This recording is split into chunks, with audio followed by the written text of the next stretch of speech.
Chris and Josh, thank you for joining me today on Press Day. Hi, Elias. Exciting times. We have season 2. I started watching it a couple days ago, and these characters. I was just telling Ali and Gabrielle, like emotional journey. These characters going into season 2. Absolutely, a big emotional journey. Chris, we'll start with you. Dusty goes through, like I mentioned, this journey in season 2, particularly in relationship with Cass. How did you approach portraying like an emotional arc for him for the season? The crusty dullard, the old rusty cupboard. He is just riddled with cobwebs from his past. Feels like he hasn't gotten over the decisions that he didn't make, which is always the saddest thing, isn't it? You always regret the things that you don't do more. And I feel like that's where we find him.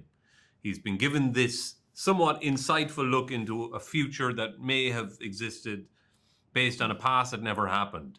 And that's confusing for him. And then he's kind of middle-aged and he's kind of getting a bit older. There's weird stuff growing on his body and he doesn't feel like his relationship is working. So it's a great foundation for a character. And we spin him off into this kind of confused community which are being so easily led by just a single crazy idea that this card in some way can read their fortune. And if you're a voice of reason, that really leaves you in a tailspin. And that's a fun character to play. Josh Giorgio finds romance a little bit in season 2 also. Like, how does this new relationship impact his understanding of himself and his potential? It's everything to him. I think when you meet Giorgio in the first season, he's like a little kid just wanting to be told that he's doing okay, that he's enough. And all of a sudden he meets Nat and he finally has that. And she gives him confidence and she allows him to be fully himself. And to me, that's a very lovely fellow.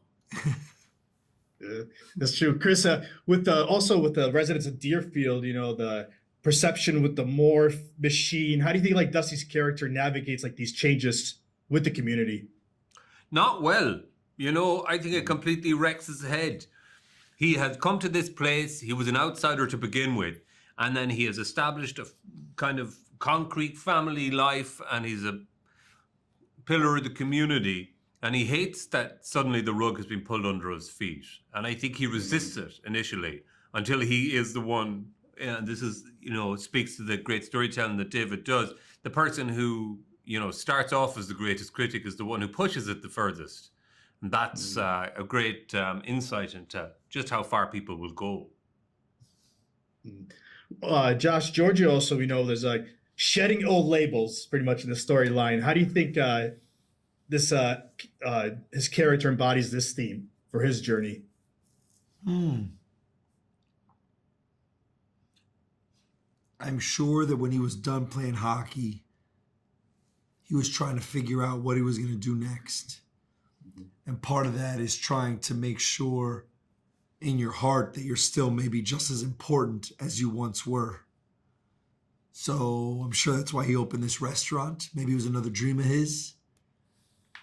But even inside that restaurant, you see that he's got that arcade and he wants to make sure that people are having a good time and enjoying themselves and liking the food. So I think that's how he's embodying it. He's trying to find this next stage. He wants to be a superstar.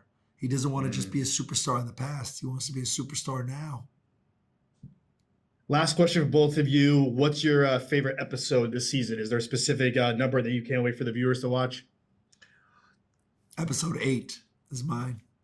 That's the one I'm excited for. I like the one with... what